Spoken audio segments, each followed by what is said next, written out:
Hello everyone, कैसे हैं आप सब। Welcome back to my channel. I hope आप सब अच्छे होंगे और अपने एग्जाम्स की तैयारी अच्छे से कर रहे होंगे। यहाँ पर हम करने वाले हैं पैट एग्ज़ाम के लिए मॉडल टेस्ट पेपर। अगर आपने अब तक वीडियो नहीं देखी है तो प्लीज़ जाइए, चैनल को लाइक शेयर एंड सब्सक्राइब कीजिए और प्ले लिस्ट में जाकर सारी वीडियो देख लीजिए। चलिए देर न करते हुए आ जाते हैं आज के टेस्ट पेपर पर। देख लेते हैं आज के मॉडल पेपर में क्या है। यहाँ पर 1 से 5 तक के प्रश्न दिए गए हैं। निम्न तालिका का सावधानीपूर्वक अध्ययन कीजिए और प्रश्नों के उत्तर दीजिए। पूर्व में एक्स कंपनी द्वारा निर्मित हजारों प्रकार की कारें बनाई गई हैं और जिनमें से 5 प्रकार की कारों का विवरण यहाँ पर दिया गया है। तो 5 प्रकार की कारें यहाँ पर दी गई हैं। चलिए इस चार्ट को एक बार देख लेते हैं। यहाँ पर ये चार्ट दिया हुआ है, वर्ष दिए हैं और यहाँ पर दिए हैं कारों के प्रकार। तो यहाँ पर ए बी सी डी और ई 5 प्रकार की कारें यहाँ पर दी गई हैं। तो ए प्रकार की जो कारें हैं इनमें लगातार वृद्धि देखने को मिली है। बी प्रकार की कारों में कभी वृद्धि हुई है और कभी कमी हुई है। इसी तरह सी और डी, साथ ही ई प्रकार की कारों में भी लगातार वृद्धि नहीं हुई है, कभी कमी हुई है और कभी बढ़ोतरी दिखाई गई है। चलिए देख लेते हैं क्वेश्चन नंबर 1 में क्या दिया है। नंबर 1 में यहाँ पर दिया है वर्ष 2016 से 21 तक कार ए के उत्पादन में अनुमानित वृद्धि कितने प्रतिशत थी। तो हमें बताना है ए के उत्पादन में कितने प्रतिशत की वृद्धि यहाँ पर मानी गई है 2016 से लेकर 2021 तक। उसके लिए हमें ए प्रकार की कारों का उत्पादन देखना है क्या है। तो यहाँ पर हम देख लेते हैं 2016 से लेकर 2021 तक की बात यहाँ पर की जा रही है। तो यहाँ पर देख लेते हैं वर्ष 2016 में ए ने कितने प्रकार की कारें बनाई हैं। वर्ष 2016 में ए का उत्पादन क्या रहा, यहाँ पर रहा 230 और 2021 में कितना 255। तो चलिए इसी को लेकर हम क्वेश्चन को सॉल्व कर लेते हैं। देखना है 16 से 2021 तक का उत्पादन। तो सबसे पहले हम क्या लिख लेंगे, अधिक संख्या यहाँ पर लिखेंगे। सबसे ज़्यादा कारें उसने कब बनाई हैं, 255 कारें बनाई हैं 2021 में, तो ये लिख लेंगे। और सबसे कम कारें कब बनाई, 230 कारें उन्होंने उत्पादन के प्रारंभिक वर्ष में बनाई है। तो यहाँ पर नीचे भी क्या आ जाएगा, 230 ही आ जाएगा। और इसको मल्टीप्लाई करेंगे हम किससे, 100 से, क्योंकि हमें यहाँ पर इनकी परसेंटेज निकालनी है। 255 से 230 आप माइनस करेंगे तो कितना आ जाएगा, 25 बटे आ जाएगा कितना यहाँ पर 230। और साथ ही में मल्टीप्लाई किससे हो रही है, मल्टीप्लाई हो रही है 100 से। तो यहाँ पर एक जीरो से ये जीरो कैंसिल हो जाएगा और 25 की मल्टीप्लाई 10 से करेंगे तो कितना आ जाएगा, ये आ जाएगा 250। और अब अपोन में क्या है, इसके 23 बचा हुआ है। 23 से इसको डिवाइड कर देंगे तो हमें आंसर क्या मिल जाएगा। चलिए ऑप्शंस देखते हैं। 250 को अगर हम डिवाइड करते हैं किससे, 23 से, तो हमें क्या मिल जाता है, हमें मिल जाएगा यहाँ पर 10.87%। अब हमें यहाँ पर ऑप्शंस देख लेने हैं। ऑप्शन नंबर ए में दिया है 12.63%, ऑप्शन नंबर बी में दिया है 9.80%, ऑप्शन नंबर सी में दिया है 14.5% और ऑप्शन नंबर डी में दिया है 10.87%। यहाँ पर जो राइट आंसर है ऑप्शन नंबर डी हो जाएगा, 10.87%। ए के उत्पादन में कितनी वृद्धि देखने को मिली, 2016 से 2021 तक ए के उत्पादन में 10.87% की वृद्धि देखने को मिली है। यही राइट आंसर हो जाएगा। चलिए देख लेते हैं क्वेश्चन नंबर 2। यहाँ पर क्वेश्चन नंबर 2 में दिया है पिछले वर्षों में किस प्रकार की कार के उत्पादन में सतत वृद्धि दर्ज की गई। तो किस प्रकार के कार में सतत वृद्धि हुई है। तो यहाँ पर जो हमारा राइट आंसर है वो ऑप्शन नंबर ए हो जाएगा, ए प्रकार की। बाकी के कारों में कभी वृद्धि हुई है और कभी कमी हुई है, पर जो ए की कारें हैं, ए प्रकार की जो कारें बनाई गई उनमें जो है लगातार वृद्धि देखने के लिए मिली है। इनमें सतत वृद्धि आप कह सकते हैं। तो ऑप्शन नंबर जो ए है ये करेक्ट हो जाएगा। चलिए देख लेते हैं क्वेश्चन नंबर 3। क्वेश्चन नंबर 3 में यहाँ पर दिया है वर्ष 2016 से 21 के दौरान एक्स कंपनी द्वारा निर्मित कारों में किस प्रकार की कारों की संख्या अधिकतम है। तो कंपनी जो है कई प्रकार की कारें बनाती है, पर यहाँ पर 5 प्रकार की कारें जो हैं वो दी हुई हैं। अब हमें देखना है कि 5 प्रकार की जो कारें हैं उनमें सबसे अधिक संख्या उत्पादन की किसकी रही है, किसने सबसे अधिक उत्पादन किया है। तो यहाँ पर आप देख सकते हैं कि सबसे ज़्यादा जो उत्पादन दर है वो किसकी है, वो ए की रही है। ए ने जो कारें बनाई है हर वर्ष वो अधिक बनाई है, बाकी भी प्रकार की कारों ने इतना उत्पादन नहीं किया है। तो यहाँ पर जो राइट आंसर हो जाएगा हमारा ऑप्शन नंबर सी हो जाएगा, ए प्रकार की कारों का उत्पादन सर्वाधिक रहा है। या तो आप इसको ऐसे भी कर सकते हैं या ऐसा कर सकते हैं, पहले आप ए की जितनी कारें हैं उनको ऐड करके लिख देंगे, फिर जो बी प्रकार की कारें हैं उनको ऐड कर लेंगे। इसी तरह से सबको ऐड करके देख लेंगे, जो अधिक आएंगी आप उसको भी कर सकते हैं। पर ये डायरेक्ट मेथड है, आप यहाँ पर देख कर भी अंदाज़ा लगा सकते हैं कि किसने ज़्यादा। आप यहाँ पर डायरेक्ट भी बता सकते हैं कि किसने अधिक कारों का निर्माण किया है। तो यहाँ पर right answer option number C हो जाएगा ए प्रकार की जो कारें हैं उनके उत्पादन की संख्या अधिकतम रही। चलिए देख लेते हैं क्वेश्चन नंबर 4। नंबर 4 में दिया है वर्ष 2018 से 2021 के दौरान कार डी के उत्पादन में लगभग कितने प्रतिशत की कमी हुई। तो कमी पूछी जा रही है कब से कब तक, 2018 से 2021 तक। तो देखना है कौन सी कारों की बात हो रही है। यहाँ पर बात हो रही है डी प्रकार की कारों की और 2018 से लेकर 2021 तक का हमें रिकॉर्ड इसका देखना है कि इसके उत्पादन में कितनी कमी आई। तो 2018 में इसने कितनी कारें बनाई, इसने बनाई हैं 230 कार। तो यहाँ पर क्या दिया है 230 कारें जो हैं इसने 2018 में उत्पादित की और 2021 में कितनी बनाई है 220 कार। चलिए इसी को सॉल्व कर लेते हैं। यहाँ पर कमी पूछी गई है तो उसके लिए हम क्या, यहाँ पर डी के उत्पादन में कमी का प्रतिशत पूछा गया है तो उसके लिए क्या करेंगे, 2018 में कितनी कारें बनाई 230 कारें, वर्ष 2021 में कितनी कारें बनाई हैं 220 कारें। अब हमें यहाँ पर करना क्या है, इसका प्रतिशत निकालना है। तो मल्टीप्लाई क्या कर देंगे, मल्टीप्लाई हम इसको 100 से कर देंगे और अपॉन में क्या जाएगा, अपॉन में इसके आ जाएगा 230। अधिकतम कारों की संख्या यहाँ पर हम लिख देंगे क्योंकि हमें कमी निकालनी है। 230 माइनस 220 क्या आ जाएगा 10 बटे आ जाएगा 230 और मल्टीप्लाई किससे हो जाएगी, मल्टीप्लाई यहाँ पर हो रही है 100 से। यहाँ पर एक जीरो से एक जीरो यहाँ कैंसिल हो जाएगा। ऊपर कितना हो जाएगा, ऊपर हो जाएगा यहाँ पर 100 और अपॉन में हो जाएगा कितना, अपॉन में हो जाएगा यहाँ पर 23। अब हमें करना क्या है, 100 को 23 से डिवाइड करना है। तो इससे इसको डिवाइड करके हमें आंसर क्या मिल जाएगा, यहाँ पर जो हमें आंसर मिलता है वो कितना है 4 पॉइंट आ जाएगा 347%। इतना आंसर हमें यहाँ पर मिल गया है। चलिए देख लेते हैं यहाँ पर आंसर क्या हो जाएगा। ऑप्शन नंबर ए में दिया है 4.35, 8.63%, इनमें से कोई नहीं। और ऑप्शन नंबर डी में दिया है 6%। अब आप सोच रहे होंगे कि ये तो आंसर किसी से मैच नहीं हो रहा है। ऐसा होता है जब भी हम दशमलव के बाद अंक देखते हैं तो 2 अंकों तक का वैल्यू हम रीड कर लेते हैं, ज़्यादा अंकों को हम नेगलेक्ट कर देते हैं, उन्हें छोड़ देते हैं। बाद हमें 2 अंकों तक ही रीडिंग निकालनी होती है, ज़्यादा अंकों तक की ज़रूरत नहीं होती है। यहाँ पर दिया है 347। अगर हम यहाँ से 7 को हटाएंगे तो क्या करेंगे, यहाँ पर 1 बढ़ा देंगे तो कितना हो जाएगा 35। यहाँ से 7 आप रिमूव करेंगे तो यहाँ पर 5 हो जाएगा 4 के स्थान पर। तो यहाँ पर जो राइट आंसर है वो क्या है, ऑप्शन नंबर ए जो है ये राइट हो जाएगा। ऑप्शन नंबर ए करेक्ट है। चलिए आ जाते हैं नेक्स्ट क्वेश्चन पर। क्वेश्चन नंबर 5 देख लेते हैं।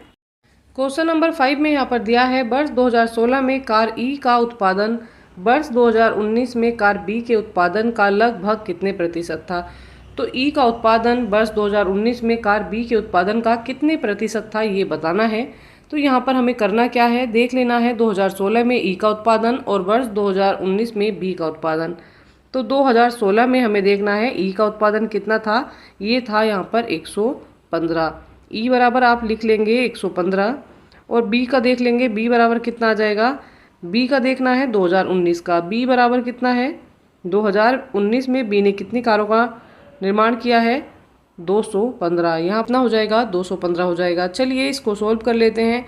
इनका प्रतिशत हमें यहाँ पर बताना है। किसका बताना है, ई का उत्पादन प्रतिशत किसके, बी के सापेक्ष।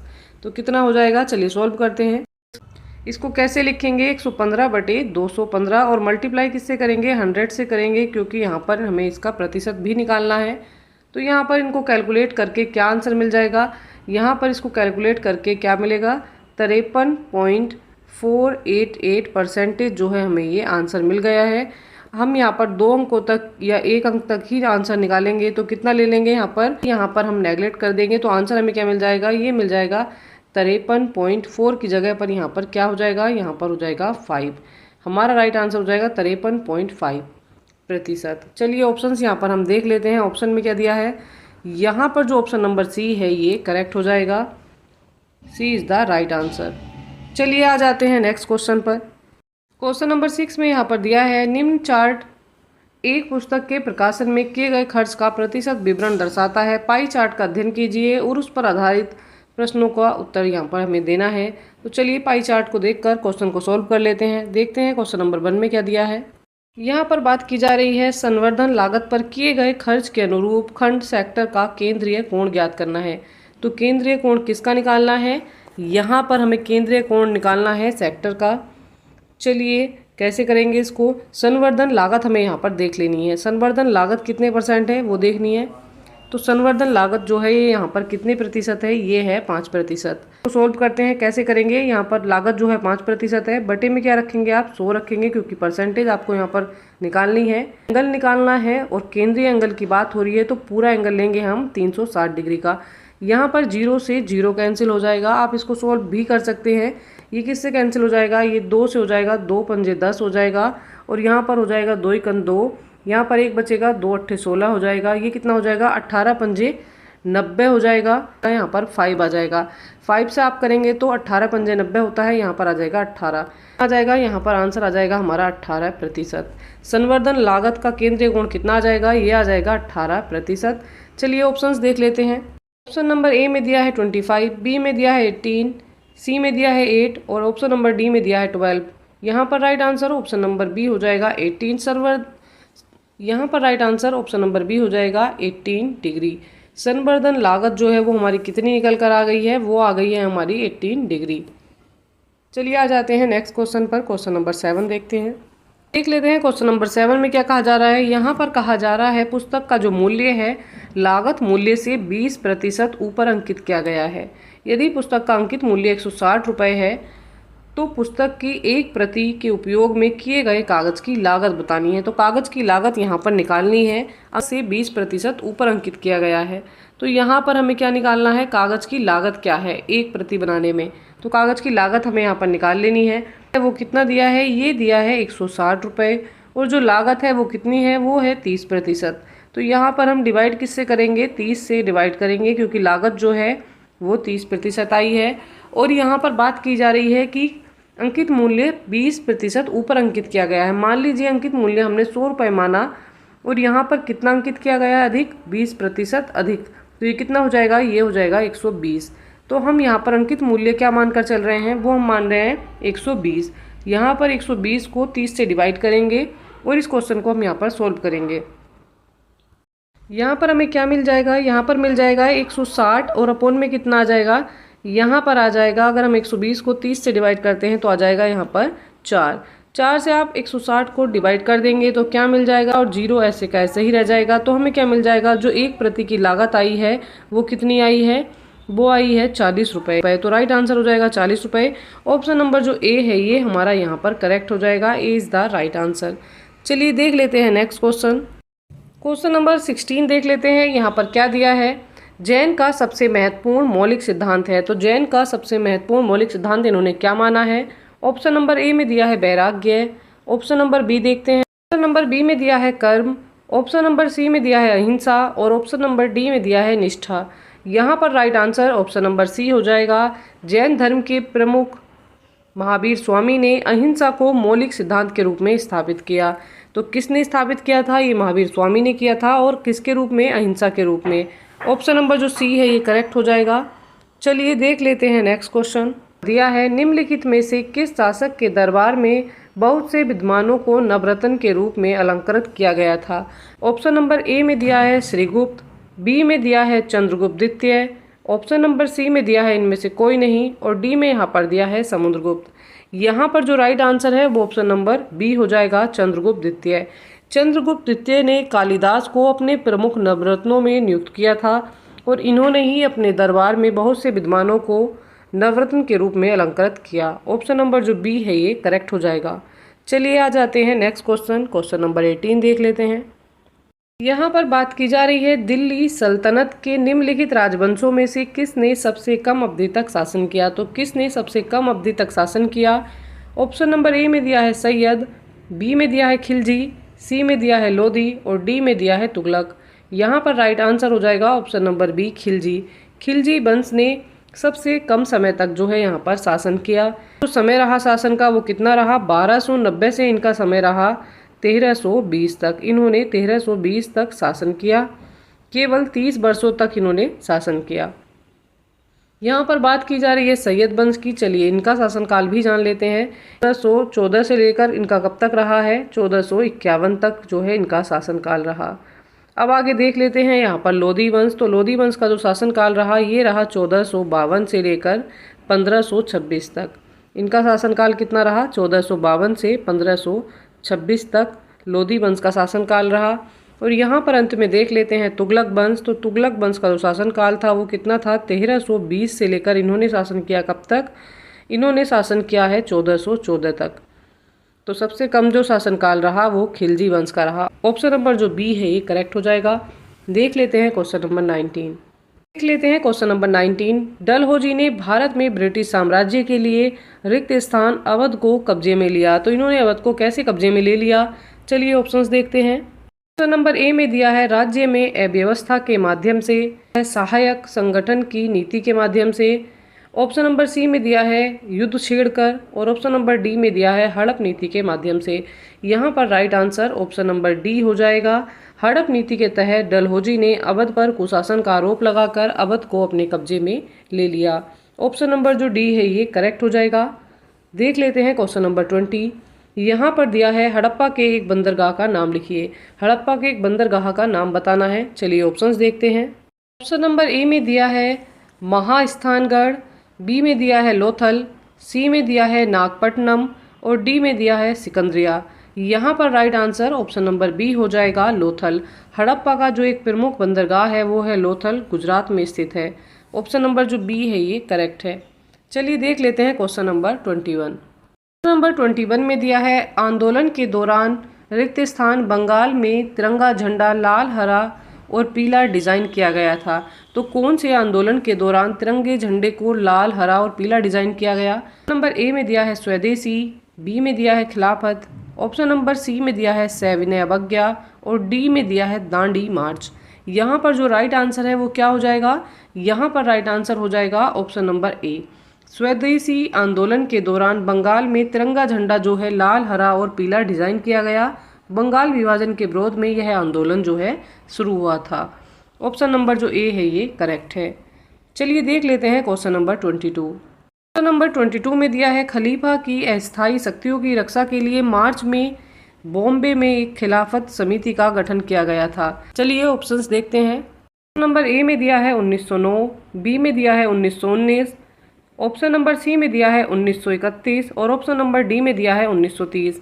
यहाँ पर जो राइट आंसर है ऑप्शन नंबर बी हो जाएगा 1919। तुर्की के खलीफा की अस्थायी शक्तियों की रक्षा के लिए इस वर्ष खिलाफत समिति का गठन किया गया। तो यहाँ पर राइट आंसर हो जाएगा 1919। चलिए देख लेते हैं क्वेश्चन नंबर 23। नंबर 23 में यहाँ पर दिया है भारत सरकार अधिनियम 1935 के अनुसार मुख्य न्यायाधीश के साथ कितने न्यायाधीशों की नियुक्ति की गई। तो कितने न्यायाधीशों की नियुक्ति की गई। ऑप्शन नंबर ए में दिया है 6, बी में दिया है 7 और ऑप्शन नंबर सी में यहाँ पर दिया है इनमें से कोई नहीं, डी में दिया है 5। यहाँ पर राइट आंसर क्या हो जाएगा, यहाँ पर जो राइट आंसर है वो हो जाएगा हमारा ऑप्शन नंबर जो बी है ये करेक्ट हो जाएगा 7।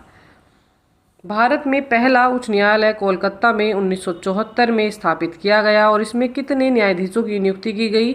इसमें 7 न्यायाधीशों की नियुक्ति की गई। क्वेश्चन नंबर 24 में यहाँ पर दिया है निम्नलिखित में से किन के द्वारा 1857 की क्रांति की शुरुआत की गई थी। 1857 की क्रांति जो हुई उसकी शुरुआत कहाँ से और किसने की। यहाँ पर ऑप्शंस देख लेते हैं। किसानों के द्वारा, नंबर बी में दिया है सिपाहियों द्वारा, ऑप्शन नंबर सी में दिया है बागान श्रमिकों द्वारा और डी में यहाँ पर दिया है जमींदारों के द्वारा। यहाँ पर जो राइट आंसर है ऑप्शन नंबर बी हो जाएगा, सिपाहियों के द्वारा। 10 मई 1857 को मेरठ छावनी से सिपाहियों द्वारा 1857 की क्रांति जो हुई उसकी शुरुआत की गई। ऑप्शन नंबर जो बी है ये करेक्ट है, सिपाहियों के द्वारा। देख लेते हैं क्वेश्चन नंबर 25। क्वेश्चन नंबर 25 में देख लेते हैं अरावली पर्वत श्रेणी का सबसे ऊंचा शिखर कौन सा है। तो सबसे ऊंचा शिखर बताना है अरावली श्रेणी का। चलिए ऑप्शंस देखते हैं। नंबर ए में दिया है गुरु शिखर, बी में दिया है डोडा बेटा, सी में दिया है पंचमढ़ी और ऑप्शन नंबर डी में दिया है अनाई मुड़ी। यहाँ पर जो राइट आंसर है वो क्या हो जाएगा, ऑप्शन नंबर जो ए है ये करेक्ट हो जाएगा, गुरु शिखर। गुरु शिखर जो है सिरोही जिले में सबसे ऊंची चोटी जो है ये अरावली पर्वत श्रेणी की है और यह शिखर जो कहाँ पर है ये है माउंट आबू पर्वत पर। ऑप्शन नंबर जो ए है ये करेक्ट हो जाएगा, गुरु शिखर। चलिए देख लेते हैं क्वेश्चन नंबर 26 में दिया है ग्रीष्म काल में उत्तरी मैदानों में बहने वाली पवन क्या कहलाती हैं। तो उत्तरी मैदानों में बहने वाली पवनों को क्या कहते हैं।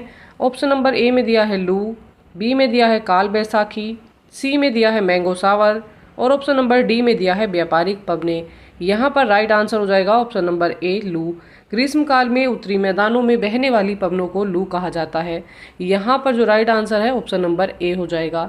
चलिए देख लेते हैं क्वेश्चन नंबर 27। क्वेश्चन नंबर 27 में दिया है भारत की मानक याम्योत्तर रेखा है, तो भारत की मानक याम्योत्तर रेखा कितनी है? ऑप्शन नंबर ए में दिया है 82 डिग्री पूर्व देशांतर, बी में दिया है 82 डिग्री 30 मिनट पूर्वी देशांतर, ऑप्शन नंबर सी में दिया है 83 डिग्री 30 मिनट पूर्वी देशांतर और ऑप्शन नंबर डी में दिया है 82 डिग्री 50 मिनट पूर्वी देशांतर। यहाँ पर right answer option number B हो जाएगा। भारत की मानक याम्योत्तर रेखा जो है वो 82 डिग्री 30 मिनट पूर्वी देशांतर है। ऑप्शन नंबर जो बी है ये करेक्ट है, ये नैनी इलाहाबाद जिले से होकर गुजरती है। चलिए आ जाते हैं नेक्स्ट क्वेश्चन पर, देख लेते हैं क्वेश्चन नंबर 28। नंबर 28 में यहाँ पर दिया है निम्नलिखित में से कौन सी घटना की प्रतिक्रिया में भारत छोड़ो आंदोलन चलाया गया?